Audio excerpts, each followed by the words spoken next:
and welcome everybody. What a stunning season we've had. I'm stunned, Fabio. I see you're stunned too. No need to say anything because you're stunned. I get that. Yeah. I get that. Yeah. What about you, Lucky? Are you stunned? I'm stunned by that jumper. Okay. That's what I'm stunned by at the moment. Yeah. It's very dapper. Yeah. It's a racy. It's a racy jumper that with the stripes on it. Is it though? Yeah, absolutely. Okay. Yeah. Okay. Good. Hello, Dave. Thank you, Captive Desk. Really good to see you here. Thank you so much. Thank you for the like, as always. Beautiful. Hello, Lucky. Hello. Hello, world. Well done. Thank you so much for the interaction. Some of you care in this panel. Cough.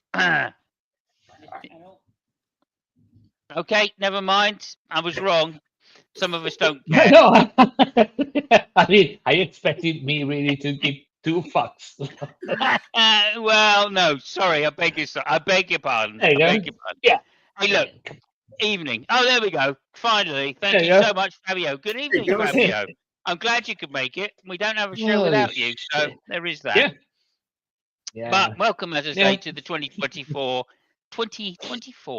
Formula One World Championship, round 22, which I wrote in the description completely wrong, but we'll now change it because I feel that's appropriate.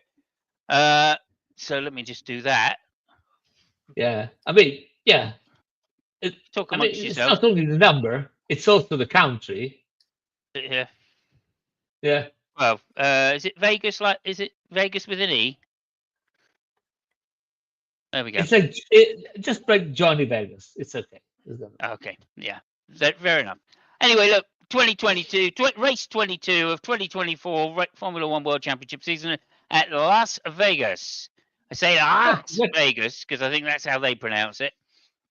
You got the year right. Thank you very much. I think I've got the race right. There's 24 races this year. Now, yeah. Well, now, I mean, I had the Brazil 20. Yeah, anyway, there you go. We all know what we're talking about. Okay, so look, we did rather well, I feel, this year. And it was a cracking race to some degree. There were some outstanding drives. There were some less outstanding moments for some particular driver, Lando Norris. And at the same time, there was some fantastic news for one particular driver, Max Verstappen, and that was about it really. Everybody else was just suffering. A fantastic pole position. Mercedes had it all weekend through the practices, and Russell in fact brought the heat in qualifying 3 and managed to put it on pole. Fantastic. Was it Sainz in second place? Leclerc third? No, it was another Ferrari driver, but no, another Ferrari driver. There is only one. It wasn't Sainz, it was Leclerc. No, the other Ferrari driver. Not in third, but in second place.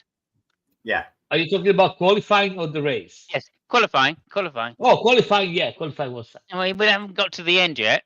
God, geez, that I mean, I'm already bored. Come on. Oh my God. Okay, look, they qualified where they qualified. Go fucking look it up. Fabio doesn't give a shit. Okay, moving on. 5 lights out. Russell in first place. A fantastic start by Russell out of first place.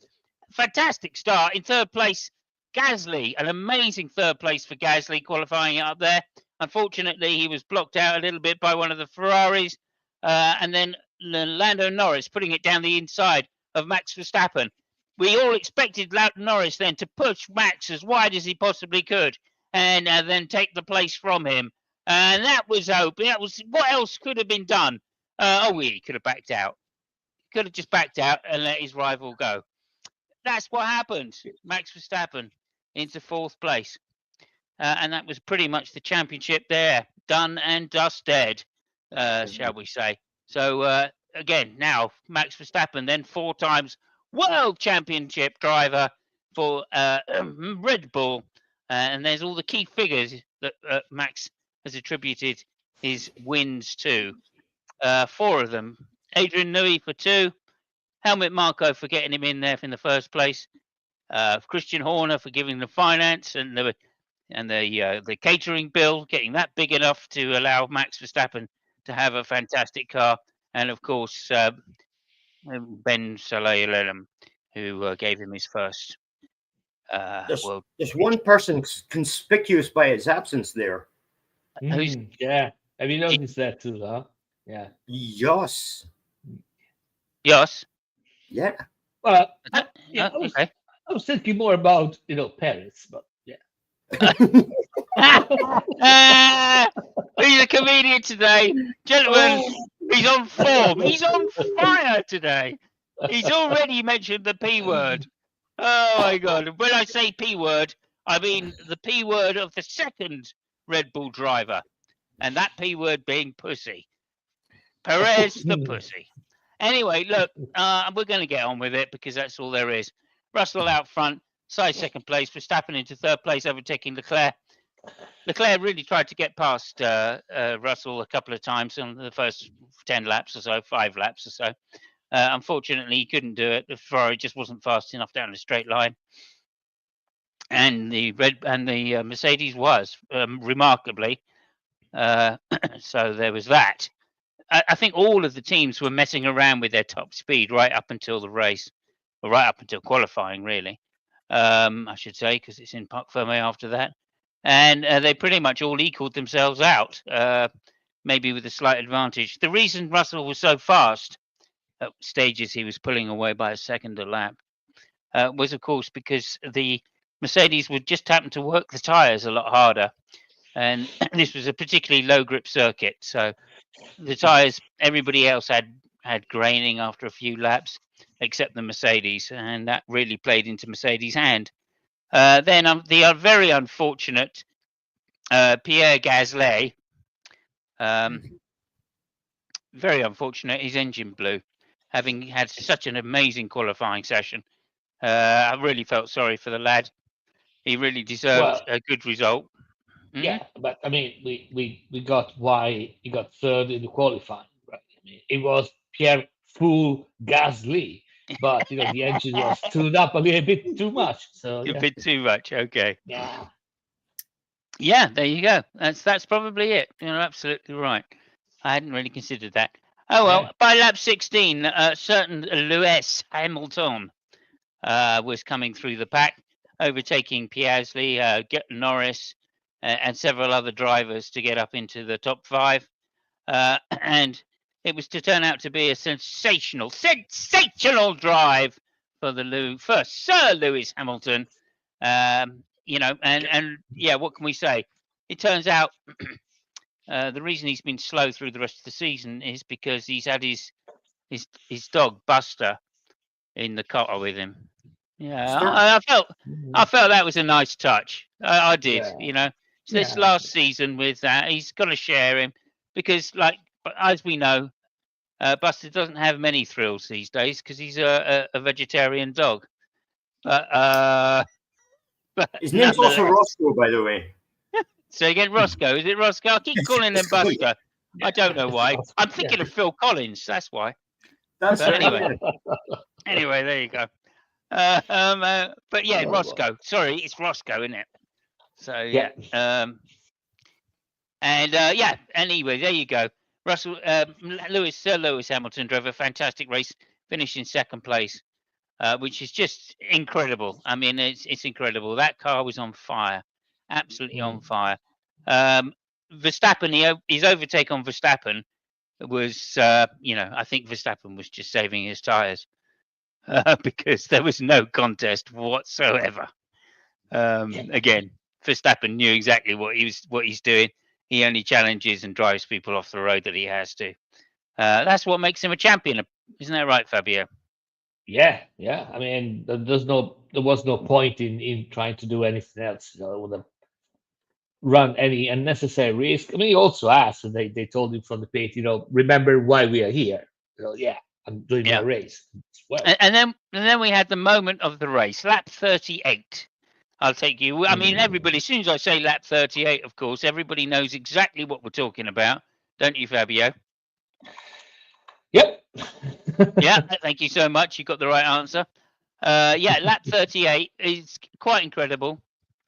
And of course, the moment I'm referring to is probably the greatest overtake of the season, possibly in the last 5 seasons, I would say, where a certain person overtook Lawson, I think it was.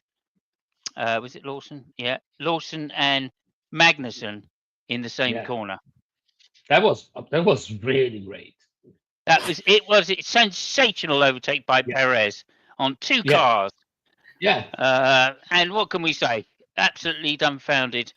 Hello, Kentucky Atheist. Thank you for coming by. Oh, let me just get this up. I haven't been looking at my comments. Oh, and Savage is here as well. Hello, Savage. And hello, everybody. Joe, welcome. Anyway, just to finish off, I think, really, because there wasn't really much to talk about. And I'm sure Fabio will tell us all about the Ferraris race. Needless to say, by the end of the race, it was a fairly stunning. Sorry, let me just go back a little bit. A fairly stunning. Russell in first place, of course, slights to pole position. Hamilton with the fastest lap, second position. A great comeback from 10th place. Sainz in third place. How that happened, I'm not exactly sure, but I am looking forward to hearing the reason why. Fourth place was Leclerc. Fifth place and world champion Max Verstappen. Sixth place Norris. I mean, just disappointing. Seventh place Piastri. Just even more disappointing. Great race by Hulkenberg to finish out his part of the deal. And then Tsunoda in ninth place, beating somebody who, it should be driver of the day for those overtakes, beating Perez in 10th place. So let me just say that again. Tsunoda in the Cash App car, finishing 1 place ahead of Pussy Perez in 10th place. Okay. And then there also ran Alonso, Magnussen, Chow. Finish for Colapinto this time, which is good to hear. He didn't crash his car. Stroll, Well, not in the race. Lawson. Not in the race. He didn't crash his car. Oh, yeah. Not in his race. Of course, he crashed in practice, did he? Yes. Or was it? It wasn't. No, I think qualifying. No, it wasn't. Wasn't qualified though. I can't remember. It was practice because he qualified 14th. Oh yeah. You're right. Yeah. Excellent. Okay, so there we go. That was pretty much my race review. So as I said, we have a new world champion, Max Verstappen, world champion, 4 times world champion in a row. Right? That hasn't been done too many times, has it? It's been done 3 other times. Vettel, Hamilton, Jim Clark. No. So it's Fangio. Fangio. Are you sure about Vettel though? Yeah, I think Vettel. Vettel was. Really I think it's only Vettel and Verstappen. Schumacher. No. Schumacher. So for sure it's Fangio, Schumacher, and Hamilton. Yeah, and now 100%. Verstappen. I'm not sure about Vettel. Could you look that up for us, please, Lucky? Just so we know. I'm looking. Okay, I'm positive about those 4 ones: Fangio, Schumacher, and Hamilton. Okay, jolly good. 4 times world champion. So that's an amazing feat. That is consecutive and that as well. And that's why I kind of think Vettel, but maybe he was only a 3-time. No, I'm sure he's a 4-time world champion, isn't he? Surely. Fangio was 54 57. Vettel was 2010 to 2013. Hamilton was 2017 to 2020. You're missing Schumacher. Yeah, maybe Schumacher wasn't. Maybe he was always interrupted. Schumacher. I'm quite positive it was 4-time consecutive. Yeah, in the Ferrari. Sounds right, yeah. Yeah, I think so. But anyway, Okay, well, you're looking it up, so there you go. Anyway, all we're saying is, fantastic job, well done, congratulations to Max Verstappen. He is a worthy winner. There's no doubt about that this year. He worked a lot harder than he did last year for it. So yeah, well done to Max Verstappen, and obviously, congratulations to Bob Elvis as well. I think we can all heartily say congratulations to Bob. He was the one that said Verstappen would probably win. His prediction came true. I think I'm in awe. He's a prophet of sorts. Talking about profits, I'm really sorry. There was a gamble at the beginning of the year. How many races is Verstappen going to win? Oh dear! And I'm pretty sure that I was the closest one. If not, no, well we're not doing closest. No. We're not doing closest. If not for the fact that I was the one which said, the lowest number. What do you think? This is Price is Right? No. We're not playing Price is Right rules. We're playing. We're playing Who Wants to Be a Millionaire rules. Okay, yeah. Okay. Schumacher actually won 5 titles in a row. I'm just looking up. He was champion from 2000 to 2004. So that was 5 on the trot. Wow. Okay. How many is Lewis won in a row? Is it just 4? He's a 4. He's just 4, is he? Oh shit! Yeah, I just had it up here just 2 seconds ago. He won. Because 2016 was Roscoe. I mean, not Roscoe. Yes, to thank Rosberg. I say Roscoe. I meant Rosberg. Rosberg, the vegan dog. Yeah. Yeah, Hamilton won. I'm sure he's vegan. 14 and 15. Then Rosberg was 16, and then Hamilton was 17, 18, 19, and 20. Good. Okay. So that's that. So that's well done to Verstappen. Basically, that was it. So now I'm going to pass it over to Fabio for his race review. Since I fucked it up so royally, over to you, Fabio. No, I mean, it was a fantastic race. A lot of it. I think it was the most overtakes in a race this year. It was really cool, really cool. There were some problems with the track. Basically, there were a couple of problems. The first one is that it was a really green track, meaning that there was no tire at all, and it was really slippery. And the second one was it was cold, which actually played well for Mercedes for some fuck me reason, which it seems to be nobody understands how the hell that car works, including the people in Mercedes. But the track was quite tricky because of the fact that there was not too much tire in it.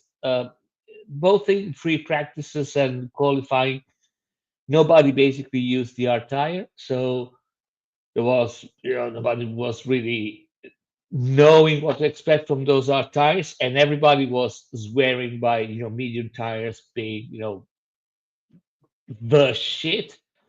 And it actually didn't happen because of the condition during the race and the fact that there was apparently a lot of wind, which brought a lot of sand the night before. The day before. So most of the cars, got problem with graining.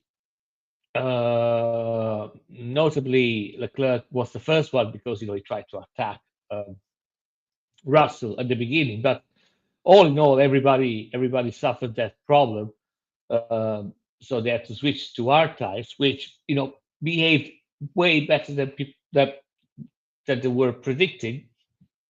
Also because the fact that by that time there was a lot more tire on the track, so conditions got pretty good pretty fast for everybody. But there was this short thing at the beginning where all the plans seemed to be thrown out. There were a lot of radio messaging in between the cars, going to 2 pit stops, 1 pit stop.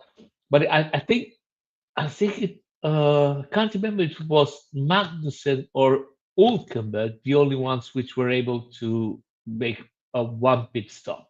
It was a Haas. can't remember which one of the two. But yeah, again, great race. Congrats to Verstappen. He won fair and square. And I don't think that this year anybody can say that he won with the best car, because it simply wasn't. Not only because Perez was nowhere to be seen in the last months, basically, but also because the pace of the car, even with Verstappen, wasn't the car which we were used to. The winning Red Bull machine. Uh, really, really, really great race by Lewis Hamilton. I think Lewis Hamilton was on average like uh, 0.02 seconds slower than Russell, which he had to manage a little bit. But starting from 10, getting second, and and he had to work his way out up. I mean, it was, yeah, really, really great race. That shows that. I mean, it's a consolation for the Ferrari fans and Lewis Hamilton fans. Showing that the guy, when he has the tools, he still has the rage. So yeah, it's not a like a discarded bone, or a boiled piece of meat, but it still has got it.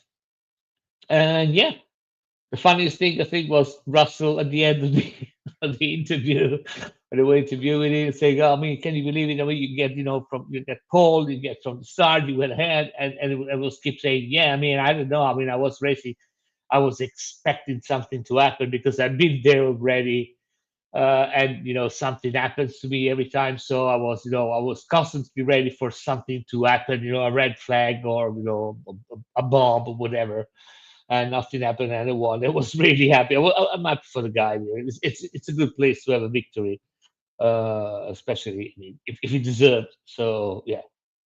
And yeah, and that's pretty much it. And then there was the whole, Ferrari thing with the radio and all the stuff. But I'm sure we're going to talk. Everybody will want to chime in. So I'm just Let me leaving just it there. let me hang on a minute. Hang on a minute. Okay. Let me just bring that in then right now, because you definitely deserve this one. That's for sure. Maybe some F words going on. Oh, sorry. What's happened? There we go. There it is. Yeah. So going on with the radio. Yeah. This is Carlos has been told to not to put you under pressure, so you take care of your tires. Maybe yeah, try it's and really spell it. conversation between Brian Bozzi, which is Leclerc engineer, and Leclerc. Yeah, so this is He wasn't listening. what? He wasn't listening, was he? I mean, let's face it. He gives zero to no fucks anymore in that team. He's disappointed by the way he's been let go, obviously. But then like you're driving for Ferrari, and Ferrari traditionally always had a number one, number two driver. That used to be in the contract.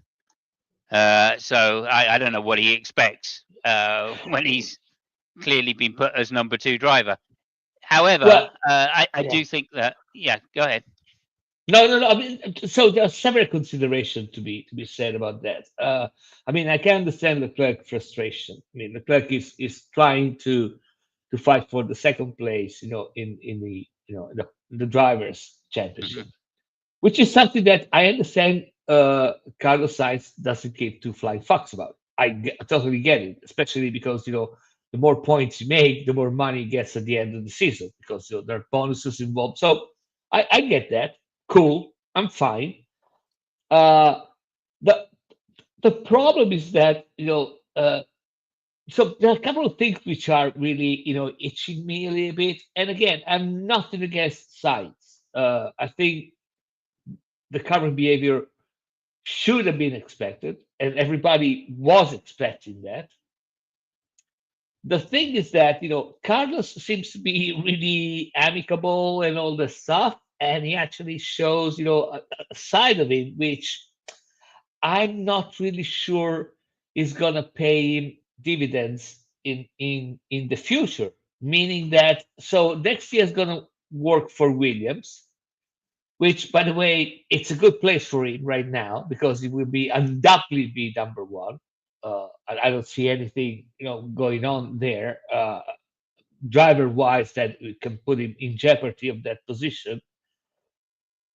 I kind of understand why there were rumors about Sainz, trying to get in Red Bull or some other team. I kind of understand why that didn't happen, and I'm Yeah. not really sure it is because Sainz decided not to go. If you get what I mean, So Yeah, no, I mean, I've heard the rumor that, in fact, people have been saying around the paddock that he's not a very good teammate, and he Yeah. doesn't play the game for the team. He's strictly a driver for himself. So And that sorry. includes, that doesn't just include not taking team orders. That includes not giving proper feedback to the team on car setup, etc., and working with the other drivers to try and maximize car setup. And that's the reason that he's been turned down, not just by Red Bull, but also by Aston. And there was another team as well. What was the other team they were talking about? That Haas or someone like that. Oh, Audi. The Audi team. Audi passed over him as well. Yeah. The thing which really, and again, I understand his position. I don't condone it, but I get it. The thing which really I did not like was when he overtook Verstappen and yet Leclerc on the back. So there was Sainz and Leclerc. They had to overtake Verstappen. So he overtook Verstappen, and he just passed Verstappen like there was no. I mean, Verstappen wasn't fighting it, was he? Verstappen wasn't fighting. His car wasn't fast enough. They had to drill the car, make holes, before the race. And so he passed the car. He basically took away the stickers from Verstappen car, and then for 3 or 4 laps, apparently he couldn't drive faster than Verstappen, and he gave Verstappen DRS for 3 or 4 laps, while Leclerc couldn't pass Verstappen because Verstappen had Sainz DRS. That I think was really, really poor sportsmanship because I understand you want. So I get you don't care about team orders. Got it. I get that you want to go. You don't care about the position of your teammate. I get it. I mean, do you want to beat him fair and square, or do you want to keep him in the slipstream of 2 cars so he just fucks his tires? And I mean that was really come on, that's really bad. So yeah. Anyway, that's all I have to say about the guy. Yeah. Okay. Fair enough. Thank you very much, Savage. I really appreciate you being here. Okay, over to you now, Lucky. Let me just get rid of this. There we go. Over to you, Lucky. Well, how did you find the race? Did you bother to get up in the first thing in the morning and watch it? 6 o'clock for us, of course. Yeah, right. That wasn't happening. Okay, so let's start off as we traditionally do with le reportage. 7 o'clock for you. Okay. Le reportage de Logan Sargent. Yeah. So yeah. Okay. Our substitute Logan wasn't so great a weekend for Colapinto. As we talked about, he trashed the car. When he trashed the car, and what he did was kind of a rookie mistake. He went through the left-hander, hit the wall on the apex, which basically bounced the car across to the wall on the other side of the track. And it was a hard hit, apparently, 56 Gs. But the car was basically flat on one side. And after he crashed, there was a cutaway to the Williams mechanics, who looked distraught, to say the least. So that's another big bill for Williams this weekend. But Colapinto, he managed to get 14th qualifying and 14th in the race. The other rookie we can talk about during the La Reportage would be Liam Lawson. Things not so great for Liam either this weekend. He managed 15th just behind Colapinto in qualifying and 16th in the race. I think a bit of a learning experience again this weekend for the two rookies. However, both of them still doing better than Logan Sargent ever did. Moving on, what I was going to ask you, Fab, was there's been a lot of criticism from the drivers and from just people in general that Ferrari didn't do too well as far as race management strategy went this weekend. What's your opinion on that? Do you think it was a team issue, or it was just a combination of things? I mean, there was this come into the pits for Saints and then don't come into the pits because they weren't ready. They were annoyed about that kind of stuff. What do you think, Fab? Is it a team issue or just a hiccup this weekend? Oh, are you referring? I mean, the only episode I can think of is the one where Sainz was supposed to come in and then they tell him to stay out. Is that what we're talking about? Well, there was also talk, I believe, that they made the wrong call on the tires to start the race, thinking that he could go, Leclerc could go in a one-stopper, but this obviously wasn't the case. After the 6 laps, the car just wasn't what it was. No, no. Okay, so let's start from this one. I don't think the tire was a bad call. Every team was starting basically on medium tires, mostly because nobody tried the hard tires, so nobody really knew how the hard tires were going to behave on that track. I mean, I want to say everybody. I mean, every driver. So Perez, I think, was on hard tires, and some other idiots out there. So, but everybody was on medium tires, and that was the tire that they knew how was going to behave. The fact that they got graining, that caught everybody by surprise. There was not a single team that didn't have to change tires before what they were expecting because the graining was so higher. So I don't think that was a bad call. I mean, okay, it was a bad call that everybody did, if you get what I mean. So do you think maybe Leclerc went too hard on the tires for the first 6 laps? Leclerc was the first one to have issues because he didn't, he wasn't really gentle with the tire at the beginning because he wanted to overtake Russell. He felt that he was faster than Russell, and he actually had a good intuition, being that I have to get in front, so I'm running fresh air, and then I can pace my tires. That was, I think, is rational. That didn't work out. The tires, didn't. I mean, he's an F1 driver. It's not a WEC driver, if you get what I mean. It's not endurance. It's F1. So I understand his attitude. He tried. He gambled. It didn't work out. Yeah, tough shit. I mean, I'd rather have him try than not. So sure. And actually, that was the only thing which could happen. So yeah. Do you think him keeping station behind Russell would have been a better plan than trying to get past Russell? I mean, he might have. It must have been tires, No. Well, the thing is that it might have been better for him as an overall position at the end of the race.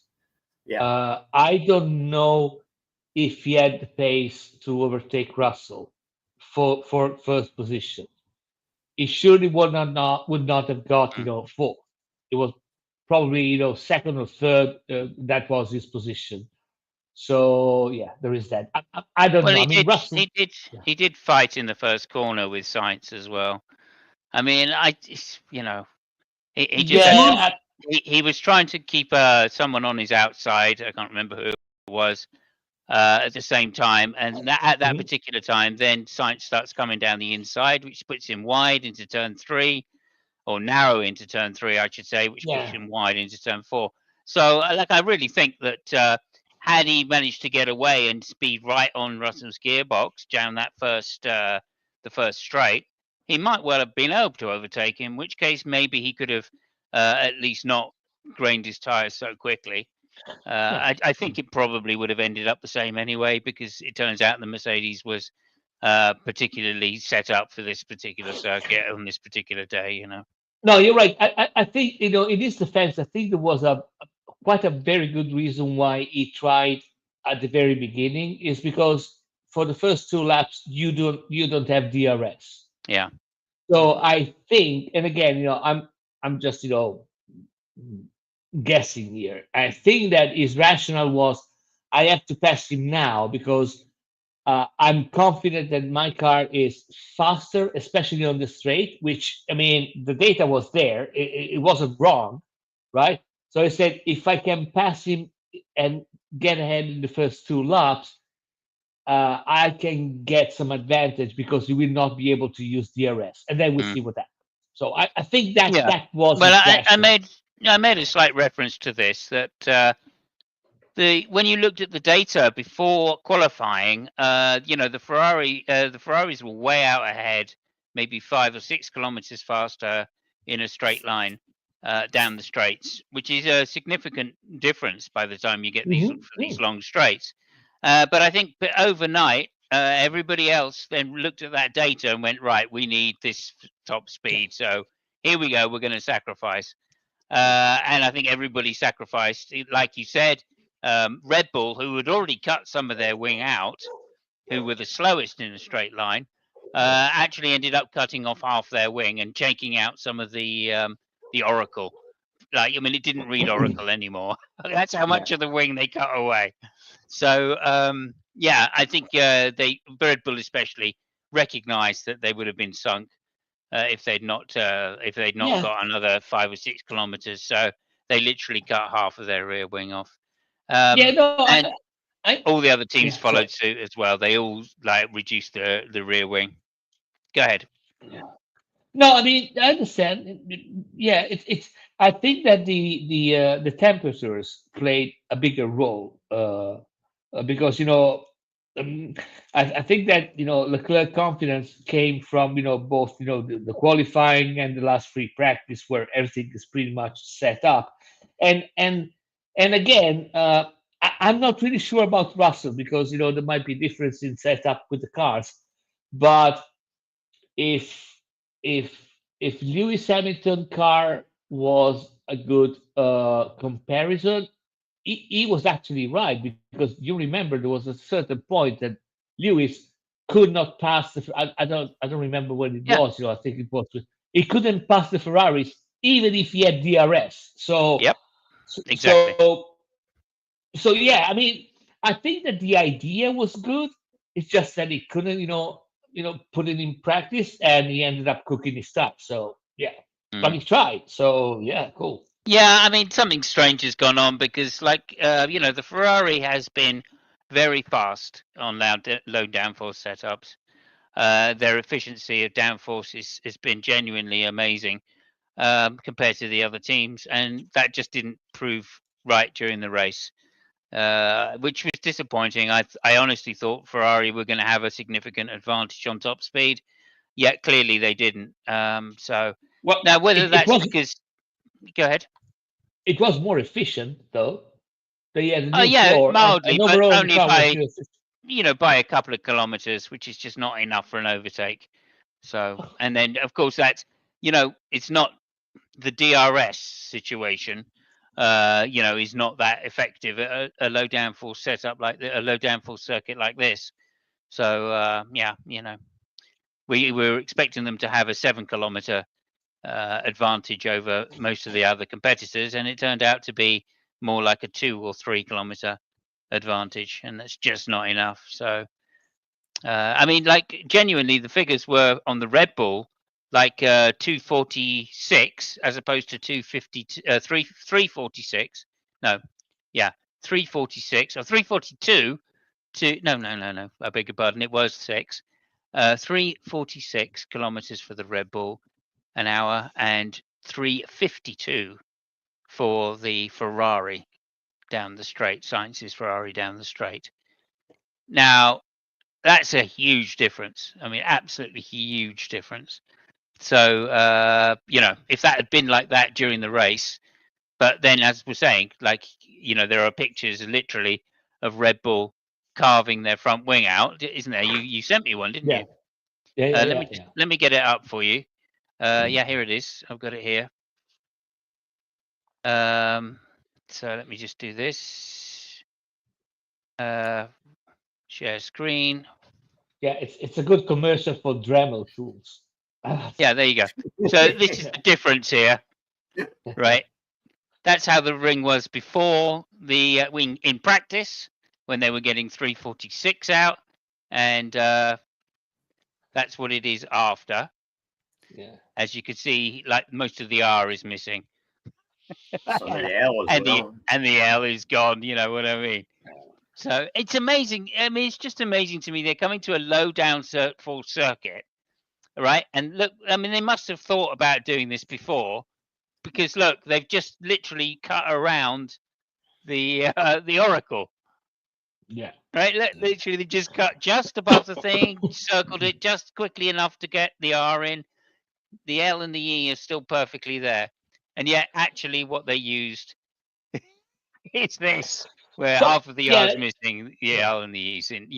So like that's quite amazing. You can see there the Dremel that Fabio was talking about. So this is what saved Max Verstappen's race. Is doing this, and just shows. By the way, personally, I love the fact that they were just cutting things in the garden. I mean, thank you God. I mean, this is the sort of thing that you don't see it really often. Thank God they did it. Some people say, okay, no, you got to cut this shit. They did this at Monza as well, didn't they? But I love this. It's just This is the kind of things we used to see in Formula One, but don't anymore. I'd just like to point out that this is the Monza wing. Okay. Yes. Now, tell me that the setups aren't going to be extremely similar, because they weren't. Yeah.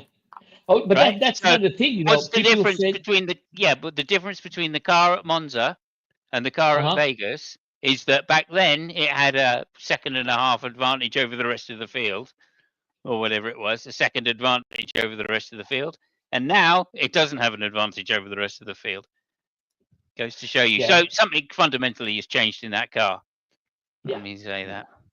Yeah. But anyway, there we go. You were going to say, Lucky?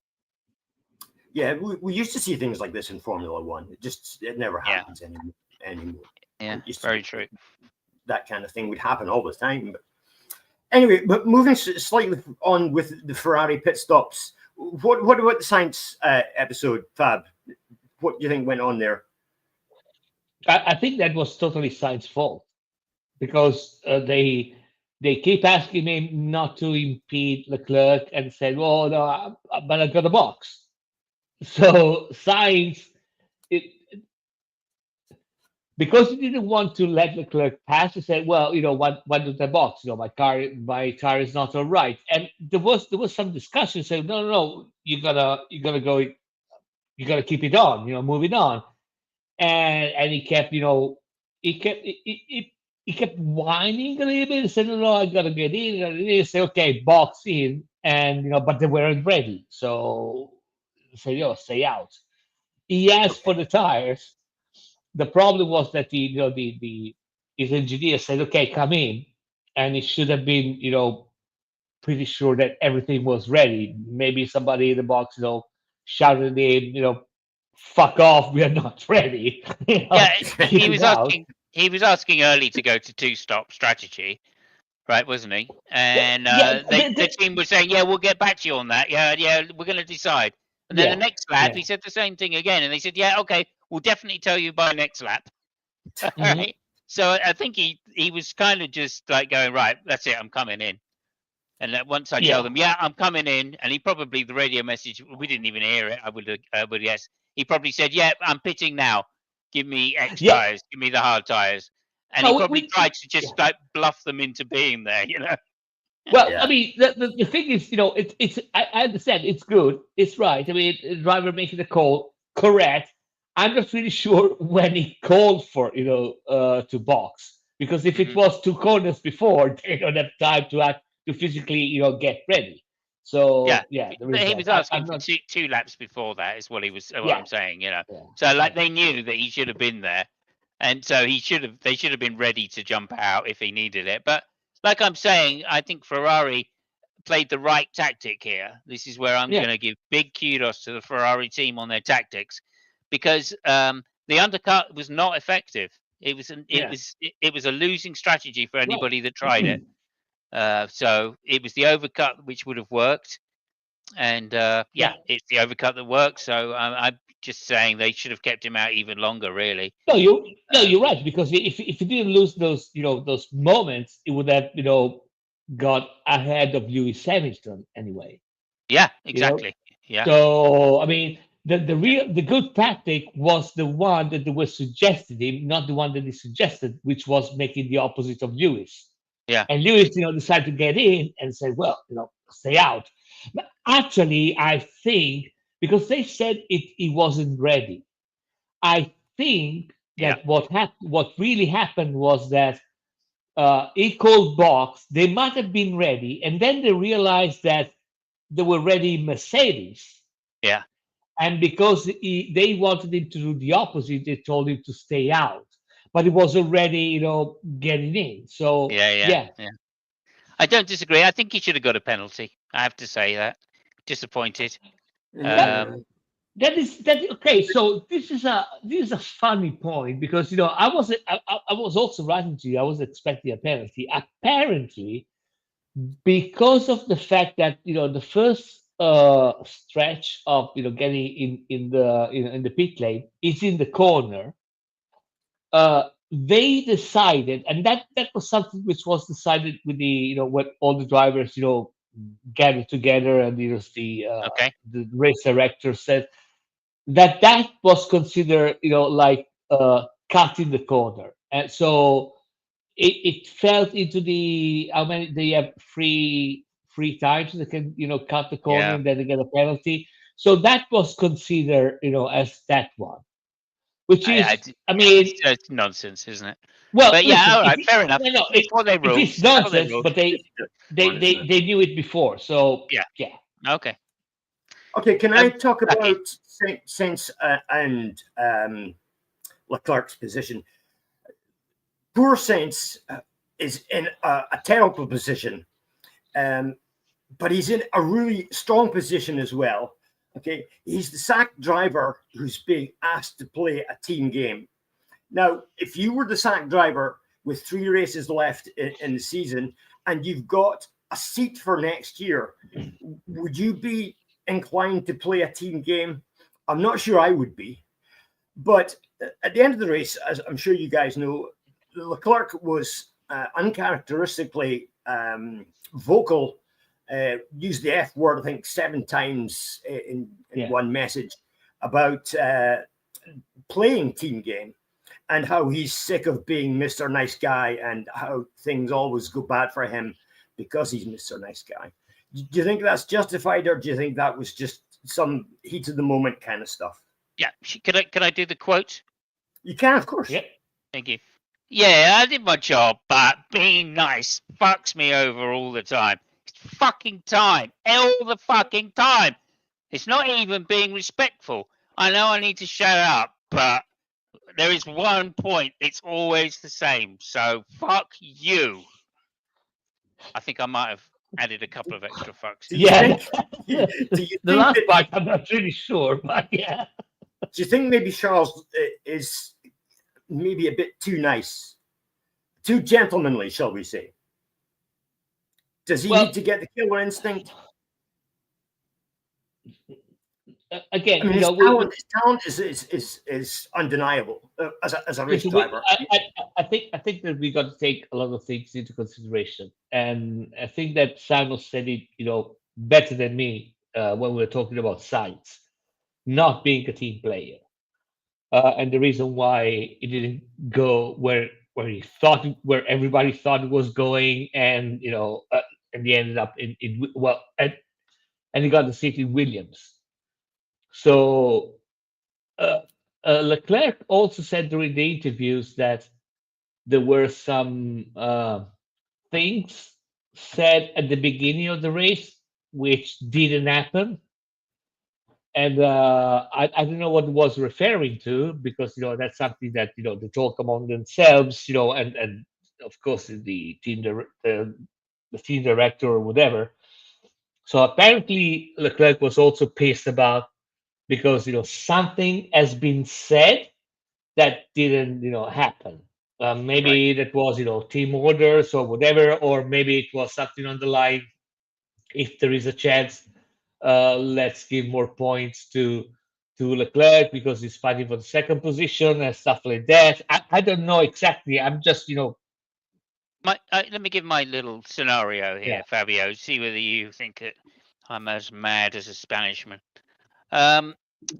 Basically, what I think happened here is that Leclerc, as you say, really tried to get past Russell because that's the only way to really, get a win for Ferrari in this particular circumstance. Simply because, I'm sure if Russell wasn't out front, his tyres would have gone off fairly quickly as well. And of course, it would have prolonged the life of Leclerc's tyres. And I think what happened is he really tried over those first 5 laps, 6 laps to get past. But in doing that, of course, he overheated his front tyres. And I think what he actually did was back off in order to cool his tyres down to give it another run. Mhm. And at that time, he wasn't expecting and had been told by the team that Sainz would not try and take the position when he was actually doing that, if he needed to do that. And that's Yeah. why you get this point. There was another message here where he says, in that other one, where it says try Spanish. Let me just get that up for you. Where he says, let me just get that up. So this is my thing. This is my personal belief. It's not a. There you go. Carlos Sainz is told not to put you under pressure, so just take care of your tires. Yeah. And he didn't. He overtook him at that point. Yeah. No, No, I mean, Leclerc was asked to lift and coast a lot with the tire, with the second set. Yeah, And sure. the reason being that at that time Lewis was still not in the picture, at least not in the picture to get second. Mhm. So what I think is that what they said, if somebody they told Leclerc to lift and coast, and did whatever he had to do in order to have better tires, and try to get a second and third position instead of third and fourth. Yeah. Sainz No, I passed agree. But him. remember, see, it was Sainz. It's when he fell back from Russell that Sainz overtook him. That's what did the damage to his race, because he was then following another car, and his tires were already overheated because he'd been chasing Russell down. So, I just think that that's the key point in the race where Carlos knew he was fucked. Right, and the one later on was just like, okay, well, you're not going to give me the place back, so there you go. Yeah. What can we do about it? And of course, Leclerc had to really pit first because his tires were fucked because he'd be chasing 2 cars down. Mm-hmm. And I just think it's Yeah. ridiculous. I think I mean, they could have avoided. They could have got a second and third, those 2, if they played. If Sainz played the game. Yeah, that's what I mean. I think that Ferrari tactic was to get at that point was to get second and third, and they were actually might have been able to pull that out if Leclerc wasn't forced to follow Sainz with fresher tires, and so he basically had to cook his good tires. He had Twice. He had to do that. Yeah, and I mean, so there you go. I can understand his frustration. He said, because he said in the beginning, he said, it was my mistake with Russell. That's what he said. Yeah. But he didn't say it was my mistake with Sainz. It's really subtle, but he's not going to say that. And also, like I said, in the first corner, Sainz made a half-hearted attempt to try and get past Leclerc. Yeah. Right, which Leclerc had to defend against. Yeah. right? And So, like, he was never getting past if the guy was going to defend because he's literally his wheel was alongside the back wheel, yeah. right? A car was halfway along in effect, but it made Leclerc slow into turn 3, and that was what let Russell get away in that first little like Yeah, thing in the first. we often joke, when even last race that Ferrari placed 3 drivers, in the Yeah, first 4 positions. yeah, Actually, if you look from Leclerc's point of view, Ferrari hasn't got 3 drivers. Ferrari's got only 1 driver. So yeah. There you go. Yeah. yeah, But it bodes well for next year, regardless, because when Sainz yeah, out of there, then at least Leclerc is going to be back on form again, where he's not thinking, "Oh, I've got to screw myself over so my team doesn't get screwed over because this other guy is an asshole." I think yeah, Lewis is not going to be that way, and they will, like Lewis, as we know from 2016, where he gave up the championship despite the fact yeah, he really didn't want to because they had an agreement, whereas they wouldn't race past 70% of the race, yeah. right? And he stuck to that agreement on several times during that season, even though it cost him the championship. So, yeah, I have a weird suspicion that Science engine will not perform as well as it used to be in the last 2 races. It's just a hunch. oh, there's a Yeah. conspiracy for you. Yeah. Ooh. Well, I mean, listen, man. Okay. No, Yeah, no, no. Watch conspiracy. it here. Okay, Watch it cool. here. Yeah, yeah. No, I'm not hearing anything. I'm just saying that if I I were get in you. that team right now Uh with huh. that kind of behavior from that driver, Uh huh. I would be really pissed. Yeah, yeah. I Because think I because think maybe you've been talking to the Pope. That's what I think. well, I mean, what I'm saying is that you're in Ferrari, okay? You got 2 drivers. You got one which is staying, and you got to keep him up, even from a personal point of Yeah, view, right? 100%. You got to tell him, you got to show him that you care about him. And then you got another one, which is leaving, or you make him leave, whatever. It's not there anymore, and he's behaving like kind of an asshole. So I think that the choice is pretty clear. You know, especially, and again, I want to stress it out, especially with the whole Verstappen DRS thing. That was on purpose. Okay, that Yeah, was. it I mean, looks even the dodgy. overtake was on purpose, but that was really, really, really poor thinking. Yeah, I mean, come on. Yeah, I agree.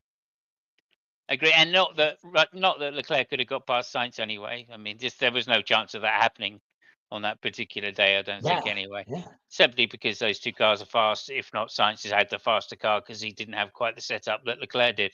So yeah, there we go. Anyway, there we go. Can I sum things up real quick? And then we Yes, can please go ahead. Go do ahead, whatever. Lucky. So we had a Mercedes 1-2, a surprising Mercedes 1-2. The Milky Arcade took the win from Hamilton, who I think would get driver of the day. From the 2 Ferraris, we've talked about them. And then, of course, 5th place was the new, as you talked about, 4-time world champion, Max Verstappen. So he did what he had to do, which is basically stay ahead of Norris to win the championship. So well done to him. We still got the Constructors' Championship to go. It's only 30 points between Red Bull and Ferrari. So things could go either way there.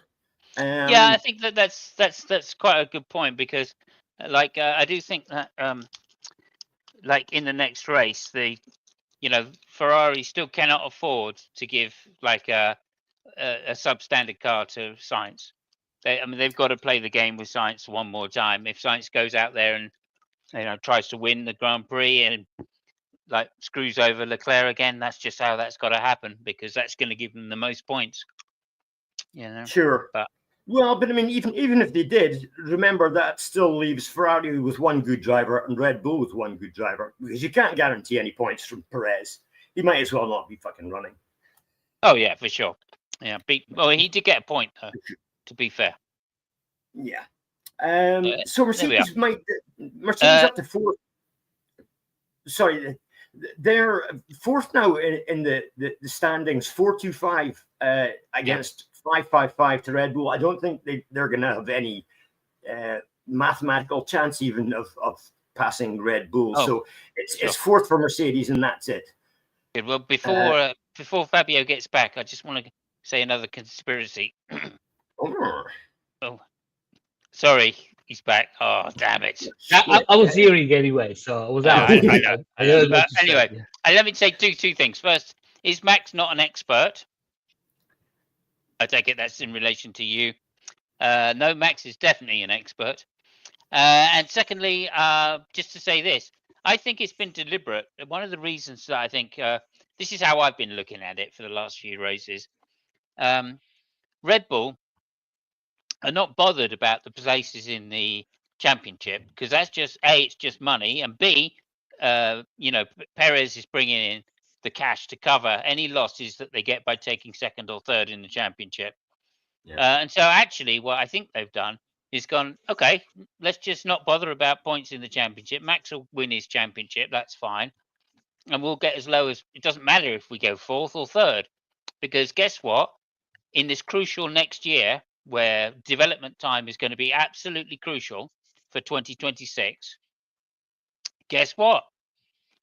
Red Bull have got more development time than Ferrari and Mercedes, and McLaren, I should say. Right? So I think that's a key thing. And of course, last couple of years, they've been missing some of that development time. So now they're back to full on, no problem. I think that's the reason that they've not been worried about Perez. It's not costing them any money. They're not going to win the championship anyway, right? Because if they do, they kill themselves on development. And B, they need that extra development now they've lost Adrian. So that's my they got. I mean, they can start. I mean, in Red Bull, finally, they can start eating, properly. So catering can go higher. Yeah. No, I mean, but okay. So I know it's Helmut Marko.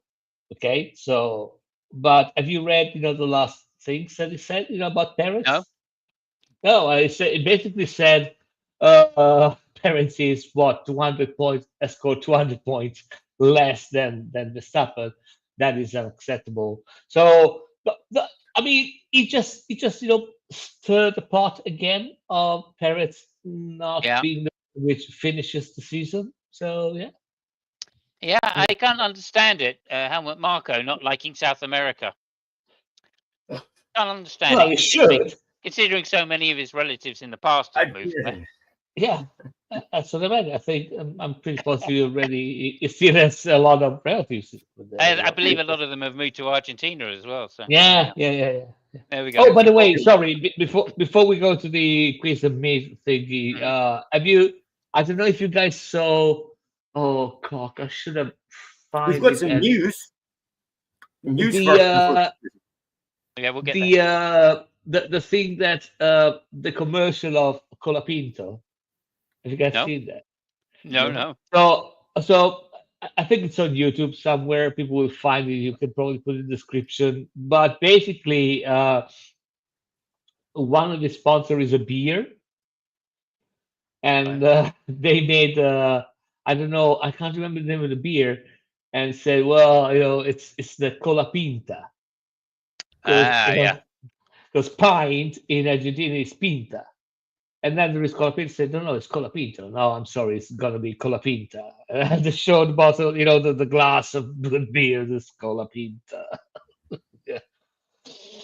So okay, I've only got it in Spanish, so. Yeah, there we go. Okay, so moving on. Is there anything you want to say now, Lucky, please? As far as the race goes, I think we've pretty much covered everything. Did you have anything else? I believe you had something special news you were going to announce. Well, we have got some special news. I don't know if you guys have heard this yet. I believe this only came out like 3 hours ago, perhaps. Allow me to quote from Formula1.com. Statement on General Motors application to join FIA Formula One World Championship in 2026. The statement goes, Formula One announced today that it has reached an agreement in principle with General Motors GM to support bringing GM Cadillac as the 11th team to the Formula One grid in 2026. So, another team coming along, perhaps. 2026, does it say? Because I thought they were coming in next year. No, it should be coming. It should be coming next year. It was the all Andretti thing, which apparently, I don't know. Maybe in F1 they just can't stand Andretti, whatever. I don't know. But they say no, Andretti no, but General Motors yes, which is the same thing basically. But I think it's going to be next year, and next year they should be running with. I don't know if it's going to be. So it's going to be either a Ferrari or Honda, or a Honda power unit, and in 2026 they're going to run with their own engine. So should be next year. But yeah, what does it actually say there? It's saying 2026 on the Formula1.com, so I don't know. Okay, okay. This is a statement.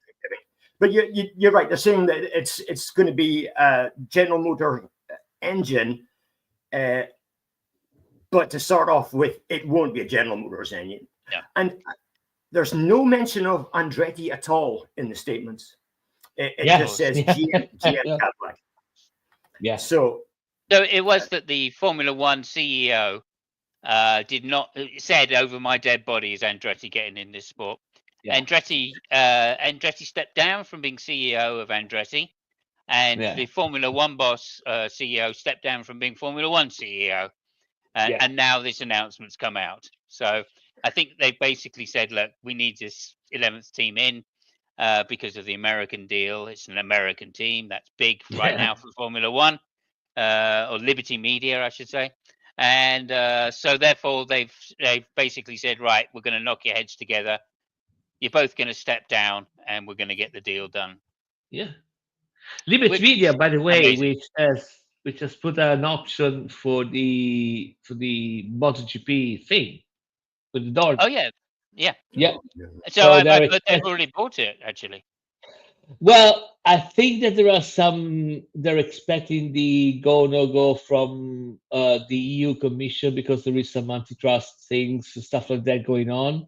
Right. Because Dorna belongs to a Spanish, company. Yeah. Sorry, MotoGP belongs to Dorna, which is a Spanish company. But lo and behold, I think that Domenicali should be the guy in charge of the MotoGP project. So what I was hearing from my contact was that they were getting the deal. The deal was done now, and that rearrangement of staff was part of the agreement that they had, Liberty Media had, with the Anti-Competition Trust. Oh, okay. Sort of legal people. That was why they've let Andretti in, and the guy said no. But and so they said, well, you'll have to step down because we need it, because we want to buy this other company, and so that's the EU have basically given the go ahead on it. But I don't know whether that's true or not. I just heard it as a rumor. So fun fact: if that happens, there are going to be two Domenicalis in MotoGP. One is Claudio Domenicali, which is the CEO of Ducati. And the other one is going to be Stefano Domenicali, which is going to be the CEO of the new Dorna MotoGP. And they're not related. I know for a fact. Oh, okay. I thought they were married. Okay, fair enough. No, they're not. I don't know. It's a modern world, Fabio. It's a modern world. We don't know. No. Well, listen. I've known Claudio Domenicali for 5 years. I've known his wife, unless something happened, recently, which I don't know of. I can vouch and guarantee they're not. Yeah. Can I just say that she identifies as his wife? Well, I'm not really sure, but yeah. But she does. Let's face it. Anyway. I mean, it's true. Okay. So look, here we go. Another good news. Samus, can we have that picture I put in Discord? With the GPDA? Yeah, GPDA. Briefly, this one, the GPDA, that's the Grand Prix Drivers Association, have got a bit pissed off with Mohammed bin Salem, whatever his name is, and wrote a letter saying, "Stop telling us what pants to wear. Stop telling us what to say on the radio, and stop telling us we can't wear earrings." That was about 3 weeks ago. However, Mohammed hasn't given any response to this so far. Well, he did, but they couldn't print it because it was racist and sexist. Well, that indeed may be the case, yes. However, what's his name? The Milky Bar kid, George Russell, was interviewed and said he was disappointed that there hadn't been any response to this letter. Yeah. However, moving on, we've got another picture. I'm sorry. Before you move on, 1 second, because this is the one I put on Discord. This is an advertisement which popped up on the Vegas GP, and I think there were some people saying, "Oh, that is aimed at Ben Sulayem about that thing." Are you sharing it? It wasn't. What? Are you sharing it? I'm sharing on Discord. So I'll put it on Discord. Yeah, let me get that. Let me get that together. Yeah. Okay. Sorry. There we go. Yeah. And there were some people saying, "Oh, those are the drivers, which put that advertisement on the circuit." Yeah. Yeah, good one. Okay. Okay, and we also have an exclusive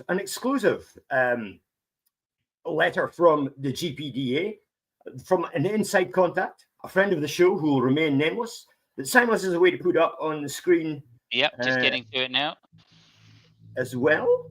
Here it comes. And this comes after the formation lap in Brazil. Yeah.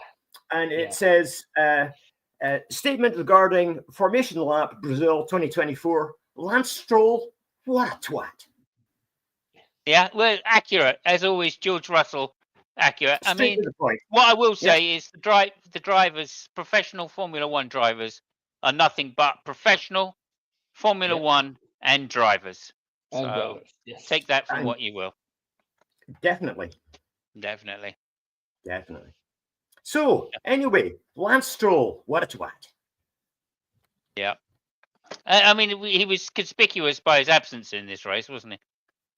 Yeah, he was somewhere. Yeah, I think he was a bit probably still hung over from all the hookers and blow that he did the night before. No, it could be. Could have been. I don't know. I'm speculating. That's just total speculation. It could be that he's shit. Anyway, can we, before we go down that road too far, can we now go to the myth or quiz? Is that possible? We can do that, of course. Oh, fantastic. So, people, this is the moment you've all been waiting for. You all been waiting. When I get out my fantastic, highly paid for theme tune for this next section, which is the quiz or myth. So here we go. Is it a myth? Is it a quiz? Is it a quiz or a myth? Or a myth or a quiz or a quiz or a myth and a myth and a quiz? Nobody knows. Is it a quiz or a myth? Ta-da! Okay, over to you, Lucky. Today we're going to be combining the two. We're going to be having a mythy quiz, or a quizzy myth. Now, if you recall last week, or last show rather, Fabio talked about how coming from 17th to win a race, or 17th or below to win a race, had only been done 4 times in the past. I don't remember at all. 4 times. Yeah. I'm trying. There was one that was a roundy. Two of them. It was a roundy race, Indianapolis. So we're not going to count that. So it's in total, it's only been done 5 times, coming from 17th or further back to win a race.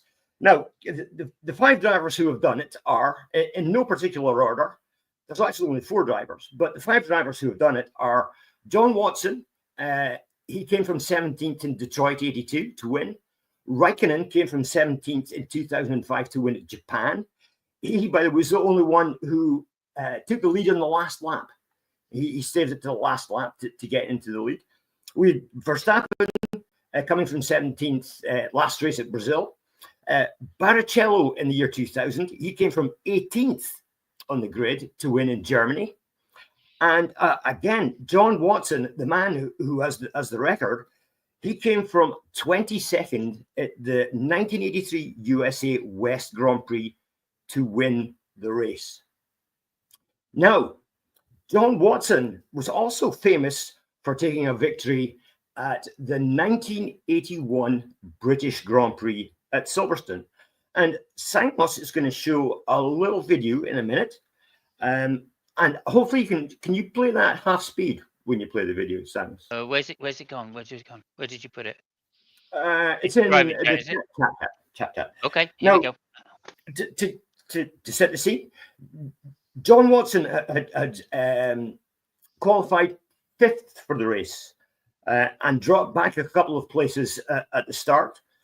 And when Simon brings this video up, which Fabio, you'll definitely remember, we'll tell the story of what happened and how he won the race.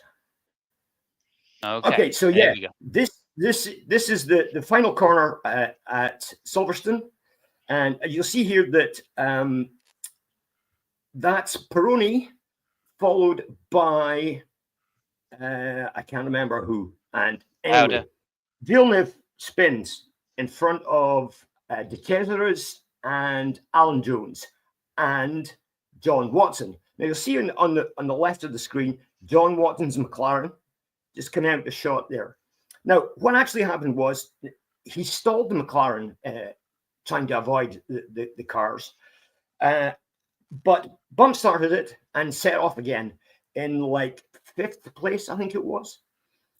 That's De Cesaris, who got taken out avoiding Villeneuve, and then there's Alan Jones, I think you'll see as well, who's really pissed off, who hit Villeneuve. Now, here, as you see, is Villeneuve trying to get back to the pits. One of the reasons that people admire Villeneuve is if the car was falling to bits, he'd still try and get back to the pits and get going, which he did on that occasion. And if you look back at it, you'll actually see that the back wheels are pointing in different directions. Yeah. So he had absolutely no chance. But he pulled in about halfway around the lap and retired. But as I was saying, John Watson went on to win that race. During the race, he passed Prost, Peroni, a few other cars. And it prompted James Hunt to say that John Watson was the best overtaker in the business. However, there's something about Watson's win that was a first in Formula One racing. And for 2 points, because this is a really hard question, I want to know what that first was that happened when John Watson won. Wow. Okay, so that was 1981. Now, I'll give you a bit of a clue. Do you have to start with, or can we? Well, this will help you along. We've talked about the car that he was driving in past shows, and we did, yes. Particular things about that car. So I know that. About the car, we can go from there. Sorry, one question. He won that race, the one that you showed, the one in Silverstone. Yes, that's right. Yeah. Okay. Yeah, because I'm thinking about another race that he won in 81. Yeah. Right. So, what's the question? The question was, what? Can you just say the question and then leave us to it? Because that's what I'm looking for here. Okay. Go ahead.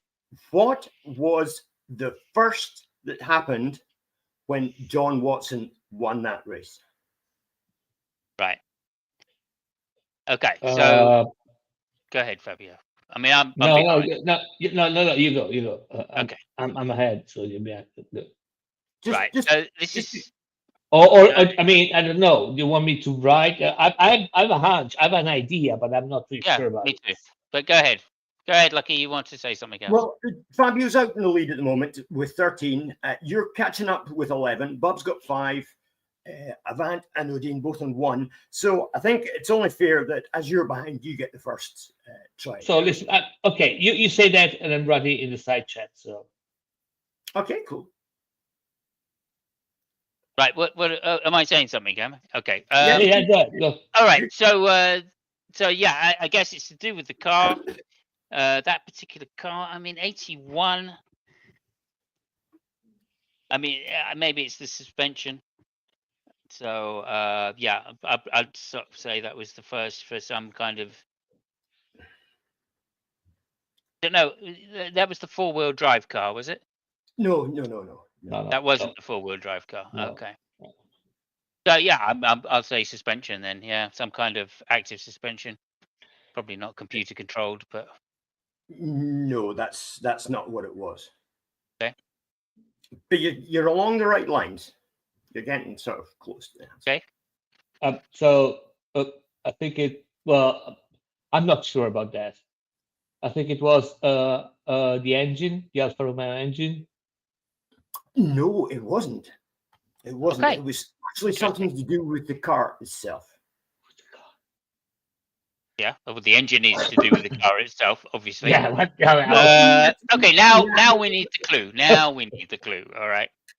Okay, we've actually in past episodes in Myth and Quiz, we've actually talked about what was special about that particular car.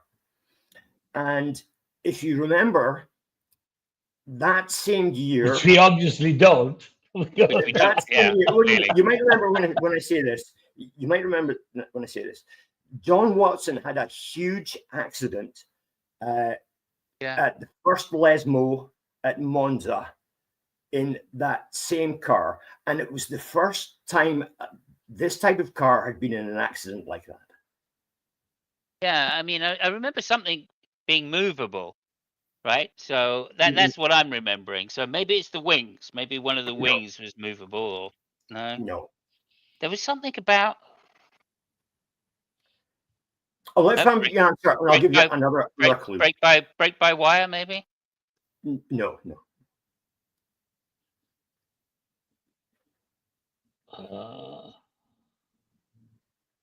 I mean, no, I don't know. It's not the suspension. Was it the chassis, the composite chassis? Yeah. Keep going. Well, it was carbon fiber composite. Well, I mean, I don't know how you want me to specify more. I mean, it was black. How about the cockpit? How about the monoshell? Yeah, the chassis, the monocoque. Yeah. Fab's got it. To be fair, it was the first time. It was the first time that a carbon fiber monocoque chassis car won a Grand Prix. There you go. Cheers. So you're getting the 2 points. That was. He also, I think, that the same year he also won the U.S. Grand Prix. No, that was one of his. Are you sure about that? Don't It think was 82 you won in Detroit, and it was 83 you won in the USA West.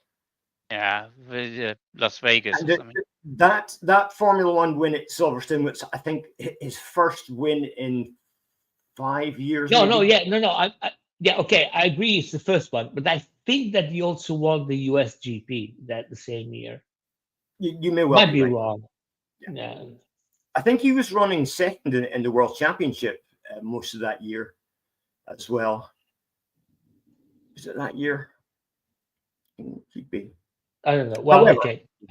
It was indeed, as I said, it was the first win for a monocoque, carbon fiber monocoque Grand Prix car. The McLaren, it was the first car on the grid that had monocoque chassis. And as I said, if you remember, he went through the first Lesmo at Monza, lost it on the curb, and bounced into the guardrail on the inside.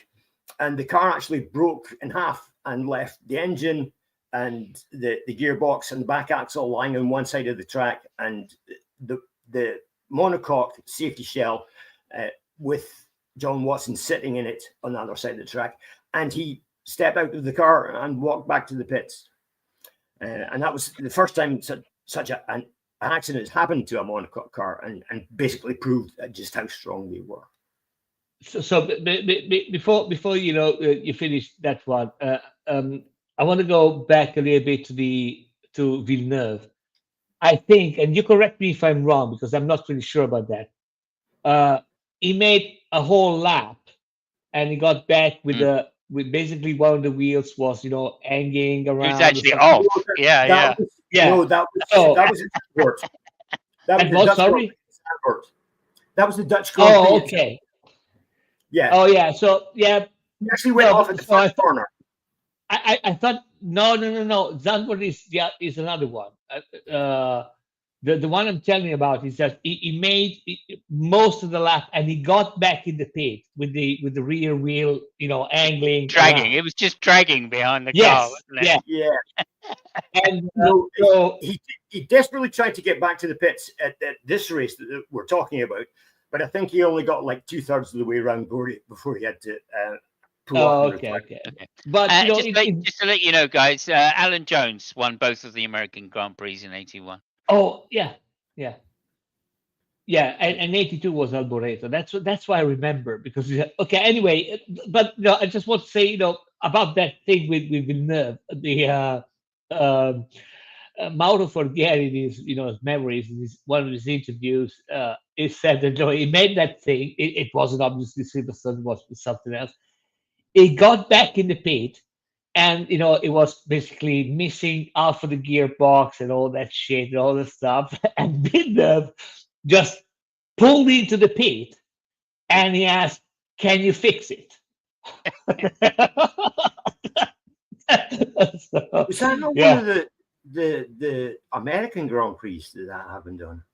I don't know, but just the thing that you get back and say, "Can you fix it?" That was insane. Yeah, Villeneuve was the man for that. I'd like to say two things there. Firstly, the wing mirrors in those days were even smaller, and secondly, I'm not even sure the Ferrari had wing mirrors, to be fair. But likewise, like Jacques Villeneuve had the same get up and go as well, like father, like son. Let me tell you, sorry, because it brings me some memories. I'll be super brief. Another thing about Villeneuve, there was a recent interview with René Arnoux, okay, and everybody remembers, the Dijon Arnoux Villeneuve thing, but they were pretty close. They were really friends, and I think it was, but he mentioned the race, but I can't remember. Well, anyway, it was a track. And there was the last corner that you could make it, like full throttle, I think in 4th or 5th gear or whatever. But everybody was lifting a little bit because it was really scary. So this is during the practice.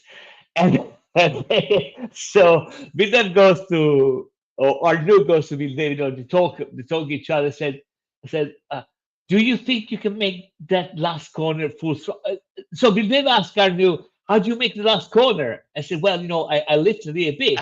And he said, "I think I can make it full throttle." So, well, I mean, yeah, you do that. So they make the qualifying, and the last lap, Arnoux goes by, and you see Villeneuve Ferrari in the walls, completely destroyed, and the guy walking off.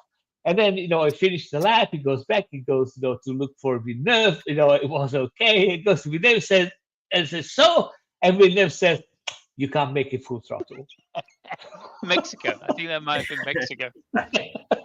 Yeah. Oh, fucking brilliant. Yeah. I mean, it's the same thing, wasn't it? Same thing with Villeneuve at Spa, going through a Rouge in whatever it was, 2005 or something. And this is in practice.